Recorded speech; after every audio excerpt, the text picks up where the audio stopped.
Perkembangan teknologi membuat banyaknya aplikasi media sosial yang bermunculan. Media sosial bukan hanya sekedar tempat untuk mendapatkan informasi, bisa juga digunakan sebagai sarana untuk menjalin komunikasi.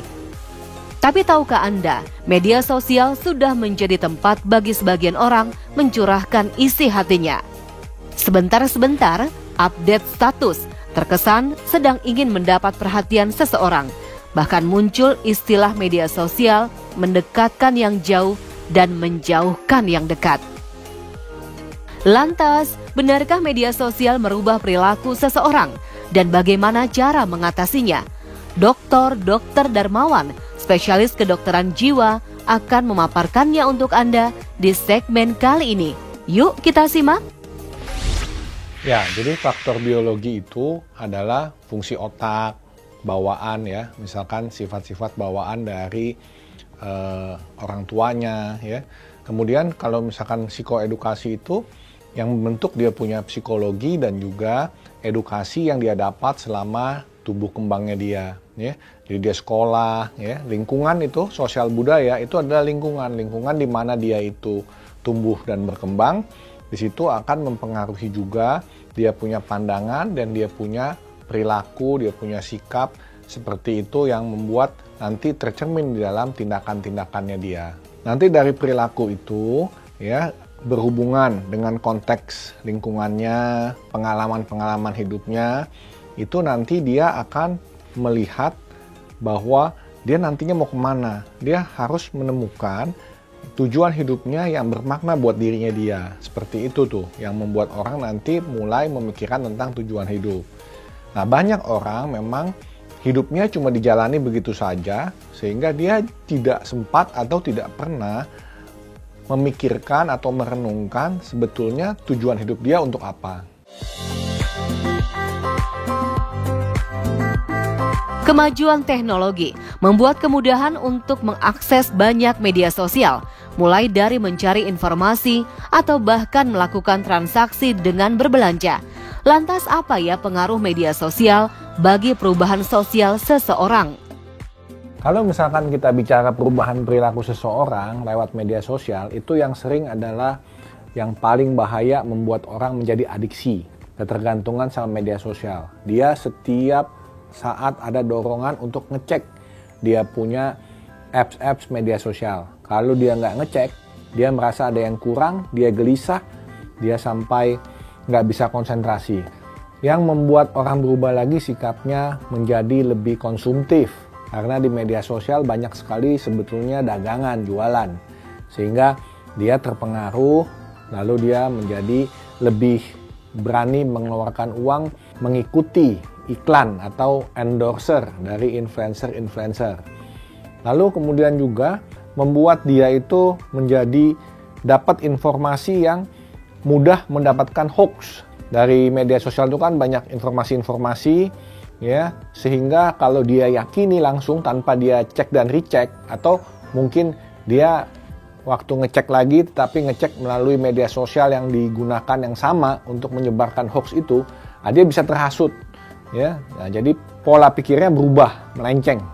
Nah, jadi ini yang kita harus hati-hati, di mana media sosial itu secara unconscious membawa orang menjadi bukan dirinya lagi atau bahkan bisa menghasut. Ya, jadi hal-hal seperti ini harus betul-betul kita berhati-hati, waspada. Ya, walaupun tidak waspada berlebihan nanti jadi paranoid, tetapi kita tetap waspada dan dengan bijak bisa membedakan mana yang realita, mana yang bukan, mana yang hoax, mana yang sebenarnya. Kemudian hal-hal yang lain juga, mana yang benar, mana yang salah, itu harus betul-betul disaring.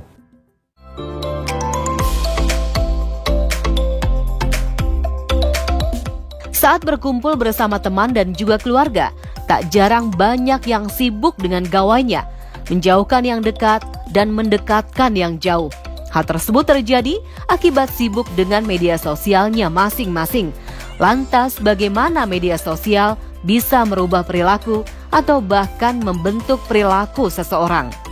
Tadi saya katakan bahwa orang itu kadang tidak bisa merenung untuk menemukan tujuan hidupnya. Kenapa? Karena saat ini dengan globalisasi, dengan media sosial itu membuat hidup kita ini itu seperti mengikuti begitu saja apa yang ada dari media sosial yang memberikan informasi-informasi yang sangat banyak, sehingga dari informasi-informasi itu kalau nggak dicerna, nggak direnungkan, itu diikutin begitu saja.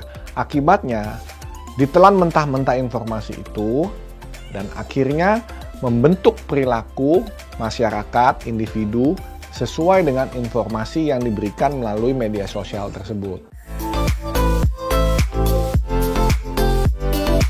Bijaklah dalam menggunakan media sosial, karena jika tidak bisa menyebabkan gangguan pada kesehatan. Lantas apa ya dampak ketika seseorang terlalu sering bermain media sosial? Tadi saya ada sebut soal adiksi ya. Adiksi itu udah merupakan gangguan mental, karena adiksi itu adalah kecanduan, ketergantungan.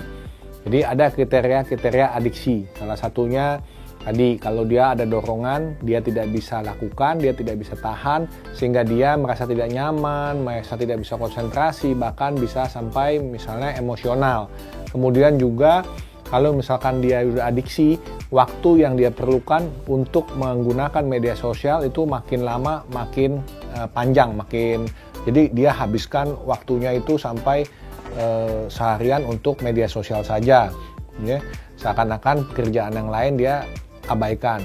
Lalu dia juga tidak punya kesenangan lain ya selain untuk melihat media sosial. Jadi hobi-hobi yang lain, misalkan dia suka ketemu teman, dia suka olahraga, dia suka diskusi, itu juga dia bisa asik aja, mager, malas gerak, cuma ngeliatin media sosial ya. Nah, kemudian kalau untuk fisik itu juga bisa merusak mata yang paling banyak ya. Jadi sekarang kalau pakai gadget kelamaan, jadi miopia itu menjadi endemi ya, atau pandemi ya. Jadi banyak anak-anak sekarang itu kayaknya pakai kacamata, matanya miop ya, rabun jauh.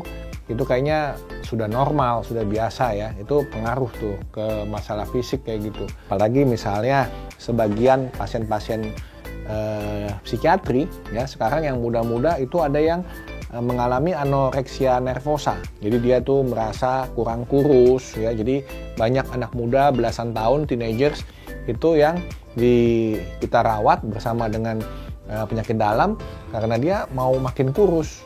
Lalu ditanya kenapa? Ya karena dia mengikuti apa yang ada di media ya. Jadi tokoh-tokoh idolanya ya. Kemudian ada lagi yang mengatakan kepada saya, kalau misalkan dia lebih kurus, maka akan lebih mudah dia untuk mendapatkan atau memakai baju-baju yang biasa dia pakai, yang ngetren, yang lagi mode seperti itu. Ya, dan itu tentunya bukan hanya masalah mental, tetapi gangguan fisik akan sangat terpengaruh ketika dia itu makin kurus ya. Atau ada juga yang bulimia ya, bulimia nervosa ya, makan sekali banyak kemudian dia muntahkan, dia takut gemuk ya. Jadinya masuk ke dalam gangguan mental yang disebut dengan gangguan citra diri. Nah, ini gangguan mental ini sangat erat hubungannya dengan juga gangguan fisik. Supaya Anda tidak terlarut dalam media sosial, yuk simak tips dari Dr. Darmawan berikut ini. Jadi sebetulnya ada tips-tips yang harus diperhatikan ketika kita menggunakan media sosial. Nomor satu, kita mesti tahu media sosial bukan realita, bukan dunia nyata. Oleh sebab itu, penggunaan media sosial itu harus dibatasi. Karena kita punya kerjaan, kita harus produktif dan berkontribusi pada dunia nyata. Nah, sehingga kita pakai media sosial sesuai dengan waktunya. Ya, jadi misalnya kalau kita lagi break, kita mau lihat sebentar, oke. Kemudian kalau kita lagi santai, kita mau gunakan sebentar melihat media sosial, oke.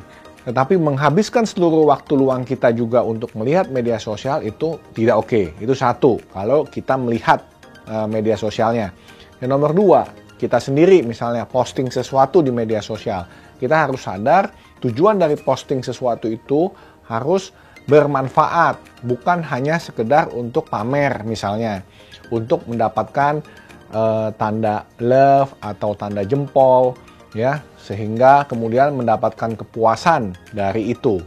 Itu namanya kita mencari perhatian melalui dunia maya, melalui media sosial. Itu jangan dilakukan.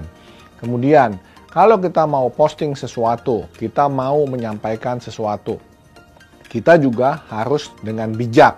Jangan sampai apa yang kita sampaikan, apa yang mau kita informasikan, itu bisa terkena unsur-unsur yang akhirnya menjadi senjata makan tuan balik ke kita sendiri, karena kita misalkan menyebarkan hasutan, kebencian, pembohongan publik, ya, informasi yang salah, karena itu bisa berbahaya dalam aspek hukum.